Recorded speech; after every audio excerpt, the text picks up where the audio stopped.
गरीब परिवार की दुख भरी कहानी। तो चलिए हम अपनी कहानी को शुरू करते हैं। 7 वर्ष की मरियम अपने माता पिता, 4 बहन और एक भाई के साथ रहती है। उसके पिता मलबा गाड़ी में मलबा उठाने का काम करते हैं और उसका परिवार बहुत ही गरीब है। वह एक किराए के कमरे में रहते हैं जिसमें लाइट और पंखे की व्यवस्था भी नहीं है। यह परिवार किसी तरह अपना गुजारा करता आ रहा है। कुछ समय पहले मरियम के साथ एक दुर्घटना हो गई।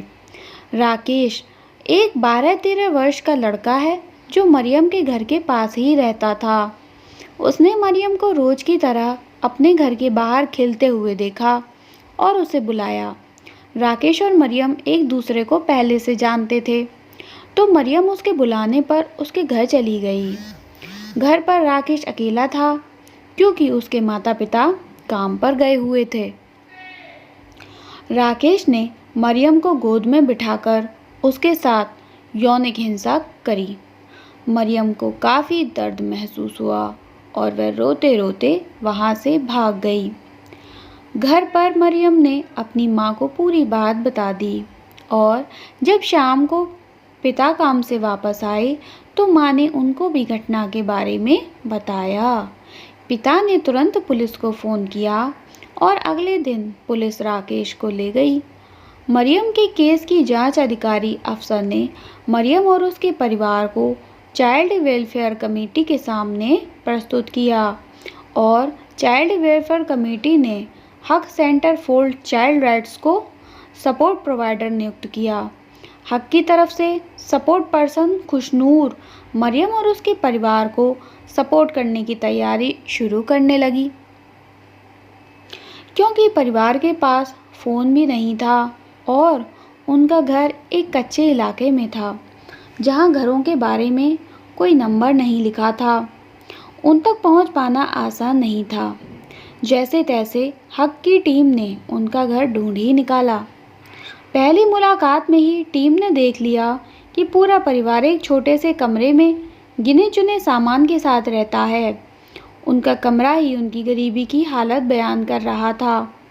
इस माहौल में मरियम बिल्कुल चुपचाप और उदास सी दिखाई दे रही थी। खुशनूर ने उससे बात करने की काफ़ी कोशिश की, मगर पहली मुलाकात में उसने कोई बात नहीं की। स्थिति देखते हुए खुशनूर ने मरियम के पिता से बात करनी शुरू की और उनको हक की सारी सुविधाओं के बारे में बताया। संवेदनशीलता से खुशनूर ने उनको समझाया कि वह एक छोटा सा फ़ोन खरीद लें ताकि उन तक समय पर मदद पहुंच पाए। यह सब सुनकर पिता ने हक का सपोर्ट लेने के लिए तैयार हो गए और एक छोटा सा फ़ोन खरीदने का महत्व भी समझा। पहली मुलाकात के कुछ दिन बाद पिता ने खुशनूर को नए फ़ोन से संपर्क किया और खुशनूर ने उनकी काउंसलिंग तथा कानूनी सहायता देने की ओर कदम बढ़ाया। मरियम का केस 2 साल जुवेनाइल जस्टिस बोर्ड में चला। 5-6 न्यायिक सुनवाई में आने की वजह से मरियम के परिवार को काफ़ी आर्थिक नुकसान हुआ क्योंकि वे दिहाड़ी मजदूर थे और उनकी दिन की दिहाड़ी काट ली गई। साथ ही साथ 7 वर्ष की मरियम 9 वर्ष तक आते आते अपनी उम्र के हिसाब से अपने साथ हुई हिंसा की बारीकियां भी भूल रही थी और बार बार उस घटना को बयान करने में काफ़ी संघर्ष कर रही थी। पर हक के वकील मरियम से 2-3 बार मिले और उसी का बयान उसको पढ़कर सुनाया। उन्होंने मरियम को समझाया कि वह सुरक्षित है और डरे बिना आराम से न्यायिक सुनवाई में अपनी बात बताए। इस तरह मरियम को काफ़ी मानसिक बल मिला और उसने जेजेबी में पूरी गवाही दी। जेजेबी ने राकेश को 1 महीने के लिए काउंसलिंग में भेजा और मरियम को 4 लाख का मुआवजा देने का ऑर्डर दिया। मुआवजा हासिल करने के लिए मरियम का बैंक में खाता खोलने का काम शुरू किया गया, परंतु उसके परिवार के पास आधार कार्ड भी नहीं था। काफ़ी संघर्ष करने पर परिवार ने आधार कार्ड तो बनवा लिया, लेकिन उनके गांव में बैंक में इतने छोटे बच्चे का खाता खोलने से मना कर दिया गया।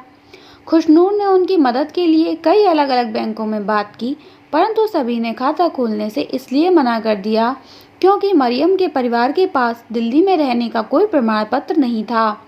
अपनी तरफ से हर कोशिश करने के बाद खुशनूर और उसका परिवार सफल नहीं हो रहे थे, तो एक पार्टनर संस्था की मदद ली गई। उनकी मदद से मरियम के परिवार के आधार कार्ड पर घर का पता बदलवाया गया और फिर जाकर पंजाब नेशनल बैंक में मरियम का खाता खुला। अंत में मरियम को मुआवजे की राशि मिल गई। 7 से 9 वर्ष तक मरियम कभी स्कूल नहीं गई थी। काउंसलिंग के द्वारा मरियम की पढ़ाई पर उसके माता पिता से बात हुई और कानूनी केस के साथ साथ मरियम की पढ़ाई का काम भी शुरू कर दिया गया। जब मरियम को स्कूल में दाखिल दिलाने की कोशिश हुई तो पता चला कि बड़ी उम्र होने के कारण सभी स्कूल मरियम को दाखिला देने से मना कर रहे थे। यह बात CWC को बताई गई और उनके आदेश से मरियम का दाखिला एक सरकारी स्कूल में हो गया। खुशनूर को तसल्ली थी कि अब मरियम की पढ़ाई शुरू हो जाएगी, मगर कुछ टाइम में उसे पता चला कि स्कूल बहुत दूर होने के कारण उसका परिवार उसे रोज़ स्कूल नहीं ले जा पा रहा था।